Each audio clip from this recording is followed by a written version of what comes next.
প্রিয় দর্শক বন্ধুরা, শুরু করছি আজকের গণিত বিষয়ক ভিডিও। আজকের বিষয় একে চন্দ্র আর নয়। তাহলে কি চাঁদ তো একটাই, তাহলে তো একে চন্দ্র হবে? ব্যাপারটা ঠিক ওই জায়গায় নয়, সমস্যাটা অন্য জায়গায়। বেশিরভাগ ক্ষেত্রে বাচ্চাদের বাড়িতে সংখ্যা পরিচিতি করিয়ে দেওয়া হয়। বাড়িতে বাবা মা শেখাচ্ছেন একে চন্দ্র লেখো, বাচ্চা শুরু করে দিল একে চন্দ্র লিখতে। হয় এইভাবে লিখছে, এইভাবে সে যতটুকু শিখেছে বা যতটুকু জানে সে লিখতে থাকছে। কমা দেওয়ার বিষয়টি তার জানা নেই, পরে এটি হয়ে যাবে, এটা নিয়েও সমস্যা নয়।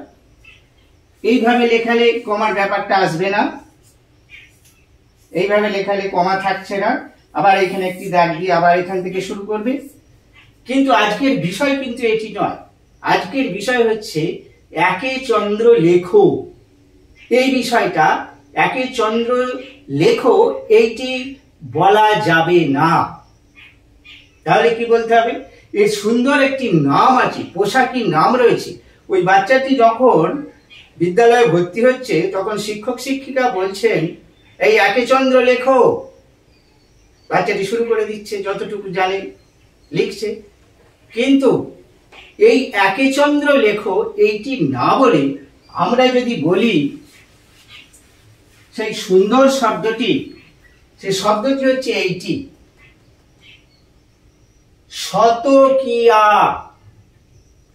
1 থেকে 100 পর্যন্ত যে লেখা হয় তার পোশাকি নাম শতকিয়া।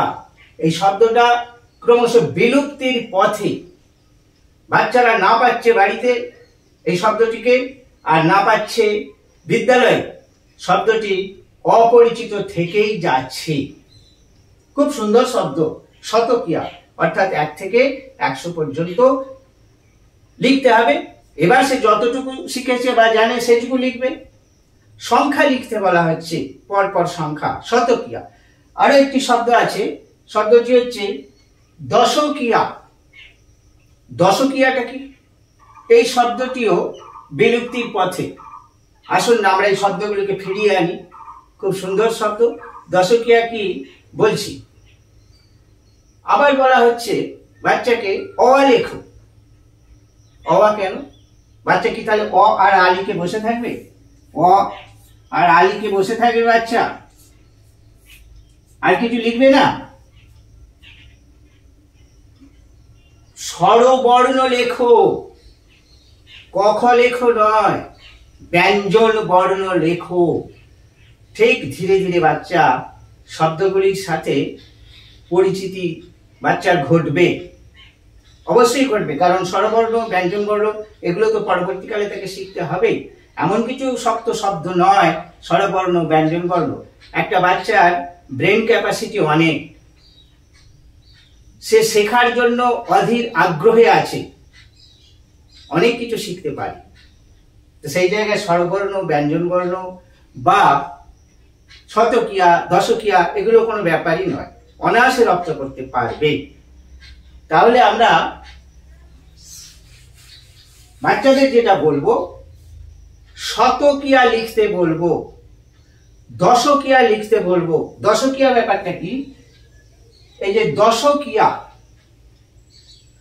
সংখ্যার সমষ্টি, 1 থেকে 10 পর্যন্ত যে সংখ্যা, অর্থাৎ সমষ্টিটা হচ্ছে 10, তাকে বলা হচ্ছে দশকিয়া। 10-এর নামটা আমরা বলতে পারি, 10-এর নামটা। দশকিয়া মানে 10-এর নামটা।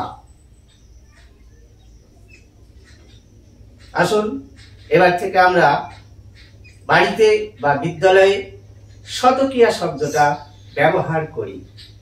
বাচ্চারা শিখুক, দশকিয়া শব্দটা ব্যবহার করি।